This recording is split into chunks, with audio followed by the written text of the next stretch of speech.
नमस्कार, मैं हूं नरेश और एक बार फिर से आपका स्वागत है संस्था समाचार कार्यक्रम में।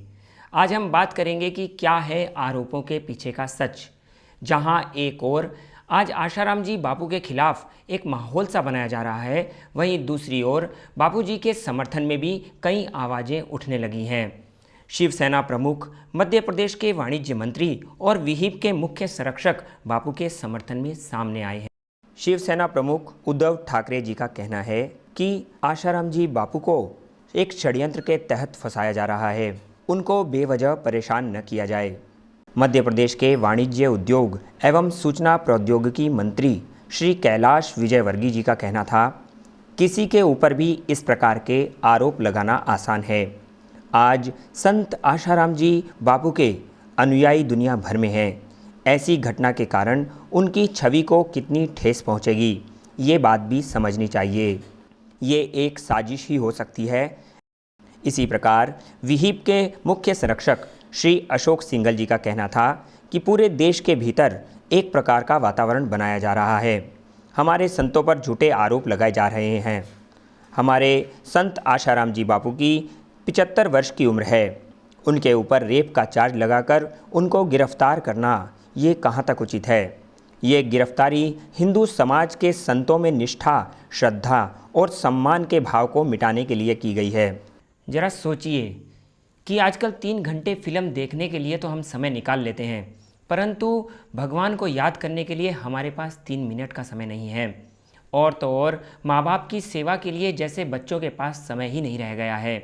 इस तस्वीर को बदलने के लिए संत आशाराम बापूजी ने पिछले 6 वर्षों से ही इस कार्यक्रम की मुहिम चलाई थी, जो कि मातृपितृ पूजन दिवस के रूप में उभरकर सामने आई। बापू आशाराम जी के आश्रम द्वारा चलाए जा रहे मातृपितृ पूजन दिवस और अन्य सेवा कार्यों की सराहना आज पूरे विश्व भर से तो की ही जा रही है, वहीं दूसरी ओर पीएम ऑफिस और प्रेसिडेंट हाउस से भी इसकी काफ़ी प्रशंसा की गई है।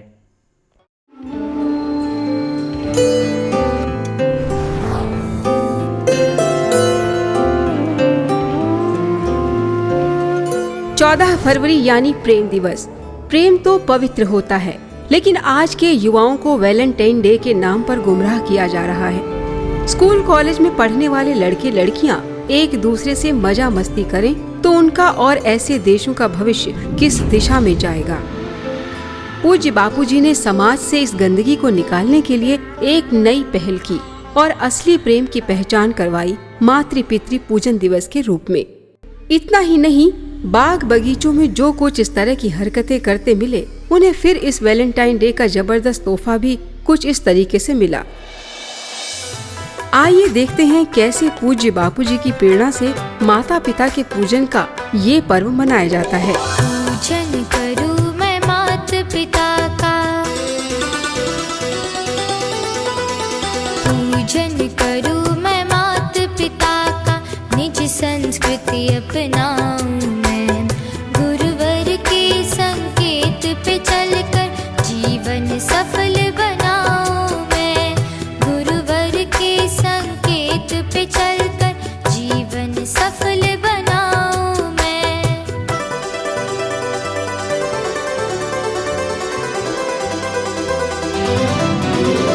तिलक लगाऊं, हार पहनाऊं,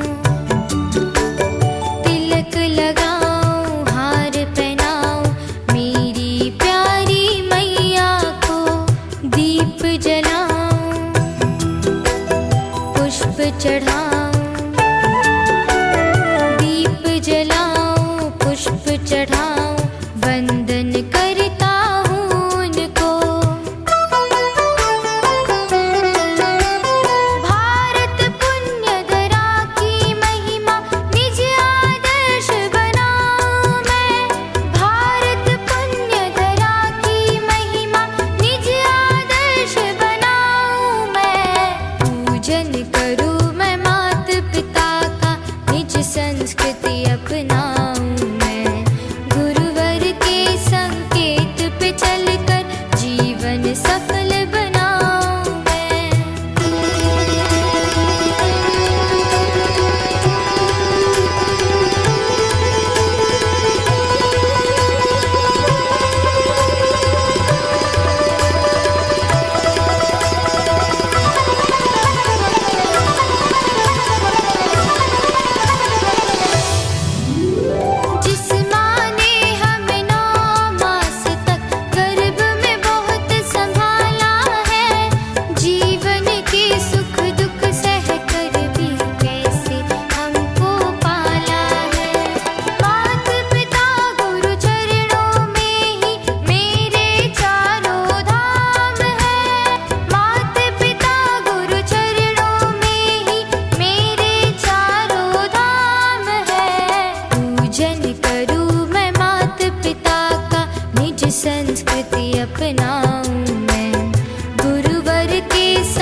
सभी को, मगर माँ बाप को भूलना नहीं। इंग्लैंड के निवासी जेम्स हिगिंस का भी ये मानना है कि पूज्य बापूजी केवल किसी जाति या समुदाय के ही नहीं, पूरे मानव मात्र का हित चाहने वाले संत हैं। Yeah, my family in the UK, we have a construction company. We're a very wealthy family. We have property, running into millions of pounds. In 2007, I took Mantra Diksha from Asaramji Bapu in Allahabad. When I went into Allahabad to the Kumbh Mela, I went into the satsang ground. Everything was very busy. I did not understand a single word of Hindi. I was completely alone. I did not know anybody. And I felt like going. I did not like the place. But something was making me sit down. I felt something was compelling me to sit down. So I sat at the back of the pandal, and I had a great feeling of peace come over me when I was sitting in the back. I didn't feel like leaving because the peace was so good. So the next day I went back to the ground, and this time I managed to sit at the front. Somebody sat me at the front, and then somebody brought me an asan and a mala. And afterwards they told me I'd taken Mantra Diksha. I did not know what Mantra Diksha was. They said I was very lucky. I did not know, but I knew the importance of Guru Tattva. I knew how important the Guru was. So anyway, I went back to the UK, and for 3 months I felt restless. I felt like I had to come back to India. I felt this saint was, he was like pulling me almost. I thought, who is this saint who I've taken Diksha from? I have to find out more about him. So when I came back to India, Bapuji was staying in Haridwar, and for the whole month he was there. I would sit in satsang both morning and evening. Still I did not understand any Hindi, but just sitting there looking at Bapu, the bliss I was getting from Bapu, even though I did not understand anything, something was just making me sit there. I cannot describe in words what this was giving. But then right at the end, just before Bapu was leaving Haridwar, he called me to the Vyas Pit. And I went to the Vyas Pit. He looked at me, he closed his eyes, and next thing I was having some experience on the floor. I was crawling around, and I just realized then that he was my Sadguru. So ever since then I've been devoted to Bapuji. I've lived in the ashram. I've had many great experiences with Bapuji. He is a master of Kundalini Yoga. He is also a very high, he is the highest level Vedanti, Brahmagyani saint. And it's very difficult sometimes to describe what you get from Bapu inside. I think everybody must be knowing this, but I have had so many great blessings. I feel extremely lucky, and I think the Indian people and all Bapuji Saiks are extremely lucky to have somebody like him as their guru. संत आशाराम जी बापू के समर्थक जहां आज करोड़ों में हैं, विश्व भर में उनका एक सम्माननीय स्थान है, तो उनको क्यों और किस लिए ऐसी घिनौनी साजिश के तहत फंसाया जा रहा है? कौन है इसके पीछे? इसके बारे में कुछ खास ही कहना था सुदर्शन चैनल के एमडी सुरेश चौहान का। मैं आपको कुछ ऐसे आंकड़े बताना चाहता हूं जो शायद आपने कभी सुने नहीं होंगे, और ये सारा जो कुछ हो रहा है सबके खिलाफ, उसके पीछे का ये निर्णायक कारण है। क्या है? देखिए, बापूजी के 50 साल तो कम से कम हो ही गए होंगे, 74 साल हो गए हैं। हाँ, 75वां वर्ष चल रहा है। और इस पूरे आध्यात्मिक काम में इतने सालों में अगर मैं ये कहूं कि 1 करोड़ भक्त भी 75, मतलब इतने, हम ये कहें कि इफेक्टिवली संख्या तो 2 करोड़ से ज्यादा की होगी, एग्जैक्ट भक्तों की, शिष्यों की 4 करोड़, तो 2 करोड़ भक्त 50 सालों तक, हम आंकड़े कम ज्यादा करके, क्योंकि हम कम इसलिए करना चाहते हैं कि कोई कहे नहीं बढ़ावा है, मैं कहता हूं कि 2 करोड़ भक्त 50 सालों तक अगर शराब नहीं पीते हैं तो इसका आंकड़ा होता है 18,82,000 करोड़ रुपए। क्या होता है? इतने पैसे बचे हैं, इतने पैसे बापूजी ने केवल शराब से बचाए हैं। अगर हम सिगरेट का आंकड़ा निकाले तो यह सिगरेट का आंकड़ा भी जाता है 11,36,36,000 रुपए। अगर हम गुटखे का आंकड़ा निकाले, हम अगर डांस बार जाने से जिनके कदम बापूजी के संस्कार से रुके, उनके आंकड़े निकाले, और जिस ब्रह्मचार्य का संदेश बापूजी ने दिया, माता बहनें माफ करें लेकिन उल्लेख करना जरूरी है कि एक बच्चा अगर 5 साल देरी से शारीरिक संबंध बनाता है, तो इस कारण इन कंपनियों का लाखों करोड़ रुपए कंडोम बनाने वाले कंपनियों का नुकसान होता है। इन सारे आंकड़ों को मैं अभी जोड़ रहा था, तो ये आंकड़े कई लाख खरब में जा रहे हैं। तो इतने खरब रुपए बापूजी ने जिन कंपनियों का नुकसान किया है, उनके लिए कुछ हजार करोड़ रुपए उनके खिलाफ लगाना कौन सी बड़ी बात है।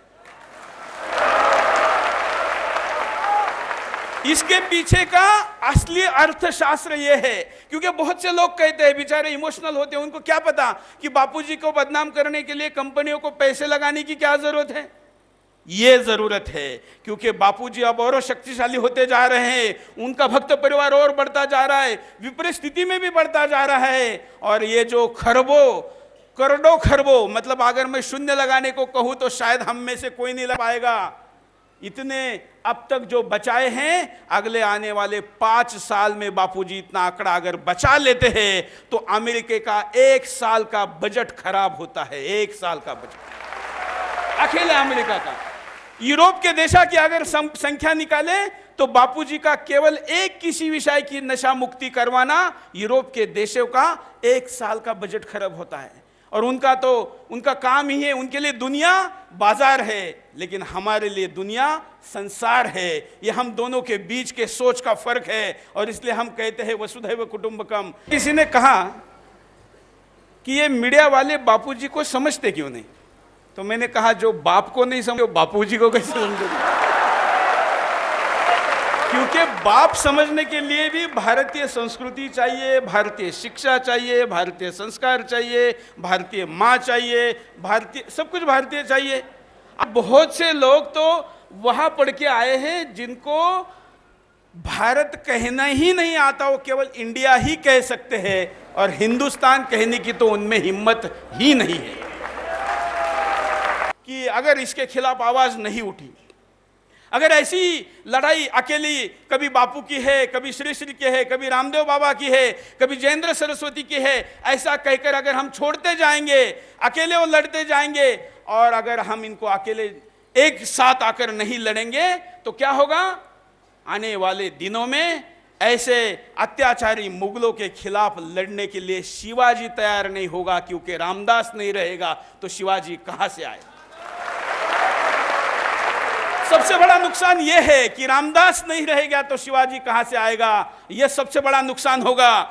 फिर इस देश को गुलाम बनाना सबसे आसान रहेगा, जो पिछले 1200 सालों में संभव नहीं हुआ, वो आने वाले 10 सालों में दिख रहा है। और उस 10 सालों में इस देश को गुलाम बनाने से रोकने में सबसे जो बड़ी शक्तियां है वो आसाराम बापूजी है, रामदेव बाबा जी है, श्री श्री रविशंकर है, जयेंद्र सरस्वती है, ऐसे साधु संत हैं। और जिस कारण ये सबसे ज्यादा टारगेट पर है, ऐसे में हम लोगों ने साथ देना जरूरी है, क्योंकि इनकी प्रवृत्ति तो माफ करने की है और हमारी प्रवृत्ति होनी चाहिए सजा देने की। अब उपाय क्या हो सकता है? उपाय यह हो सकता है, अच्छा एक आप सब कहेंगे कि आपने सारी देश की बातें बताई, व्यक्तिगत इसमें क्या है? तो व्यक्तिगत एक सबसे बड़ा नुकसान है। व्यक्ति अगर संस्कारित नहीं होगा तो क्राइम बढ़ेगा, और क्राइम केवल व्यक्तिगत नहीं बढ़ेगा तो सोशल क्राइम बढ़ेगा, सामाजिक क्राइम बढ़ेगा। हमारी बहनें और माताएं सुरक्षित नहीं रहेगी, बेटियां सुरक्षित नहीं रहेगी, यह भी एक बड़ा परिणाम है। ऐसे में अगर उपाय की दिशा में जाएं तो मैं ये कहूंगा कि ये सारे चैनल 2 कारणों से ऐसा करते हैं। एक तो बड़ा कारण है स्पॉन्सरशिप, दूसरा कारण है इनकी टीआरपी, क्योंकि बापूजी के खिलाफ जब ऐसी न्यूज चलती हैं तो लोग एंटरटेनमेंट चैनल नहीं देखते, उनकी टीआरपी शिफ्ट होकर न्यूज चैनलों की तरफ चली जाती है, इसलिए न्यूज चैनलों की टीआरपी बढ़ती है।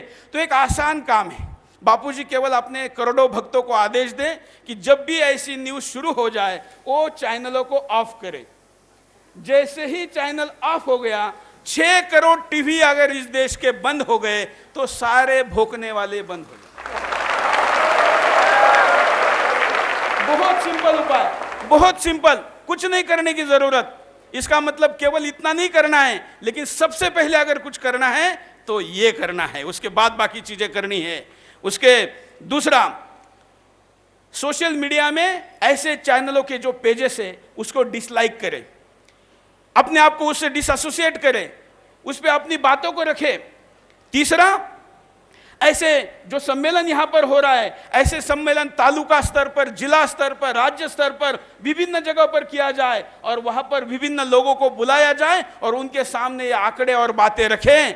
आखिर आज भी टीवी से कई गुना ज्यादा प्रत्यक्ष सत्संग का परिणाम होता है। ऐसे सत्संग अगर आप इस बहाने देश के तमाम तालुकाओं में करेंगे तो सच्चाई भी पहुंचेगी और सत्य और मजबूत होगा। और क्या हो सकता है, तो आने वाले इस लड़ाई के लिए मीडिया में और अच्छे लोगों की जरूरत है, क्योंकि आखिर गंदगी को साफ करने का एक तरीका है कि उसमें और ज्यादा अच्छा पानी डालो तो गंदगी दूर हो जाएगी। इसलिए अच्छे पत्रकार बनाना जरूरी है। तो ये था आरोपों के पीछे का सच। कल फिर हाजिर होंगे अपनी उन्हीं सच्चाइयों के साथ संस्था समाचार कार्यक्रम में। नमस्कार।